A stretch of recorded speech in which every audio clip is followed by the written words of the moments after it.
Aujourd'hui, je réponds à une question que j'ai souvent entendue, aussi bien de la part des acquéreurs que des vendeurs. La question est la suivante. Combien y a-t-il de temps entre l'offre d'achat et la remise des clés? Vous voulez en savoir plus? Voici le processus.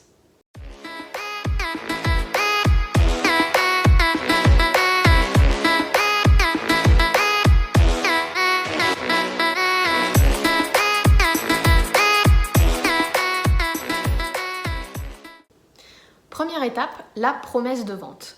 Elle se fait chez le notaire et il faut compter au minimum 2 semaines pour pouvoir rassembler les documents de la loi Allure, rédiger la promesse en tant que telle et obtenir une date pour la signature.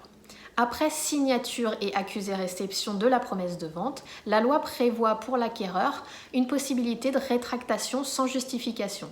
Ce délai est de 10 jours.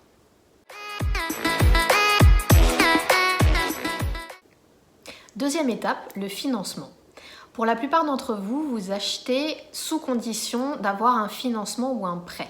Pour cela, la loi prévoit un délai minimal de 30 jours.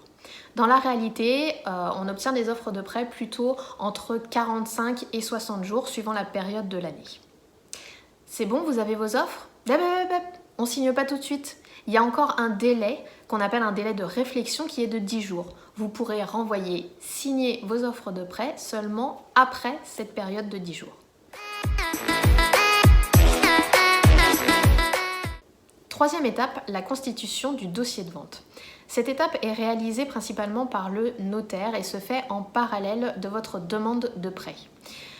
Cette étape permet de constituer le dossier final de vente et de réaliser toutes les formalités et les vérifications nécessaires, comme par exemple, y a-t-il une hypothèque, quelles sont les règles d'urbanisme ou encore récupérer tous les documents du syndic de copropriété. Et il y a également un temps légal de 2 mois de demande faite à la mairie pour son droit de préemption sur le bien.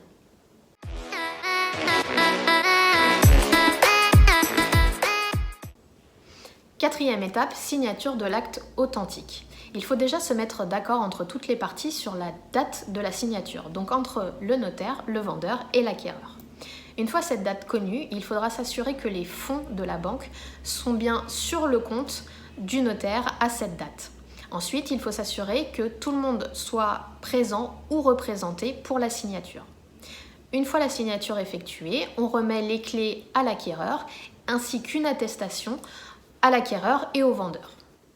Voilà, le processus est finalisé. Je vous mettrai un petit compte-rendu à la fin de cette vidéo. Cependant, je me permets de vous rappeler que ce qu'on a vu ici, c'est un ordre de grandeur. Toutes les transactions sont spécifiques et dépendent de vous et des professionnels qui vous entourent. Bonne transaction et surtout, si vous avez d'autres questions, n'hésitez pas, partagez-les moi.